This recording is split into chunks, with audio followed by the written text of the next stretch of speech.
thing that I create, thinking about what is. I think we need to talk. Yes, this was once me. A chubby-cheeked, giggly little girl. And not much has changed. I still laugh a lot, and I've already lived a life with some amazing memories.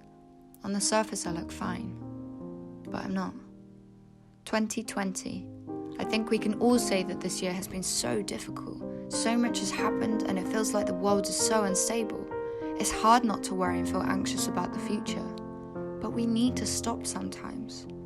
To stop scrolling, to stop reading, and take some time out. I'm going to share with you the things that I do to cope with managing my mental health. Mental health is not a one-size-fits-all, because not everyone has the same experiences. So what works for one may not for another.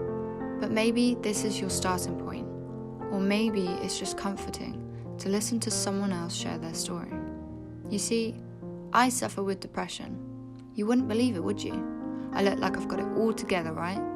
Smiling, doing lots of stuff, and maybe sometimes I try to look like everything's fine.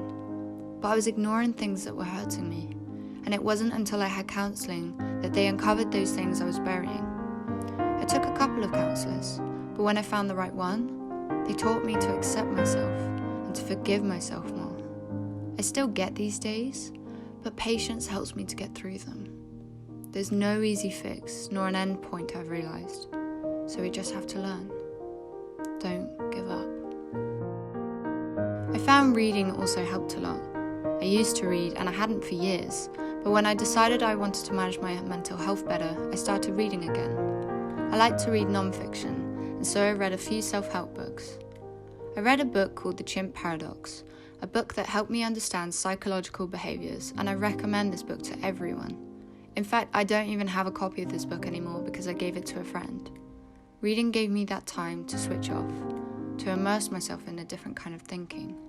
Meditation was a little hard for me at first, but eventually you start to get the hang of it. I talk about it more in a previous video, but it basically helps me to step out of the moment and just calm down my emotions before coming back in.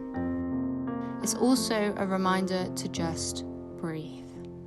You'd be surprised just taking a few controlled breaths can bring you back out of a place that you can easily spiral downwards. So try it. Just focus on your breathing. Of course, music is another one, but guys, limit yourself on the sad songs. Put something on that you can never resist singing along to. There's a reason why music therapy is a thing, and it really works. Find something that touches your soul. I have a go-to playlist for when I'm slipping into a bad place. I recently discovered a video that talks about nostalgia, that looking back on memories can also boost your mood, like a medicine. It makes you look at who you are and reminds you of what life you've had so far. You see that no matter what the voices tell you, you have proof that you do matter to people and that you're not a failure. That life can be and has been good. And who can argue with that? Just a small dose of nostalgia.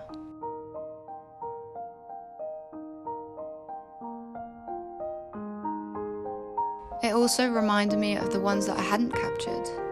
And it also reminded me that despite the dark moments, the sun is still there, even if I don't see it.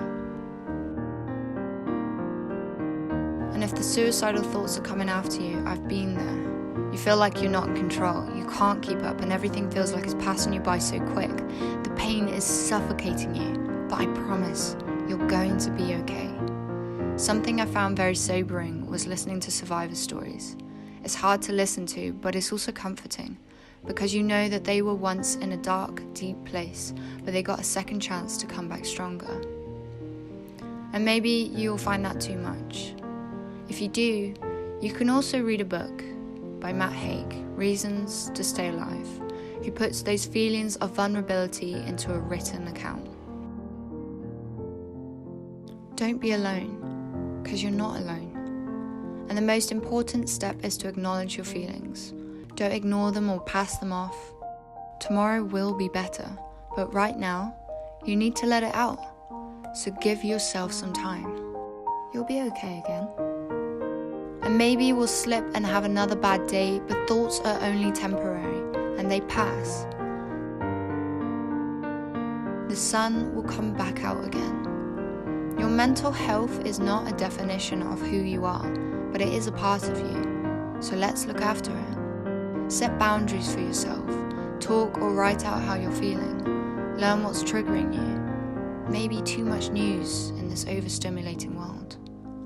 Find something that makes you feel like you again. And just because a bad day sets us back, doesn't mean that the progress has been undone.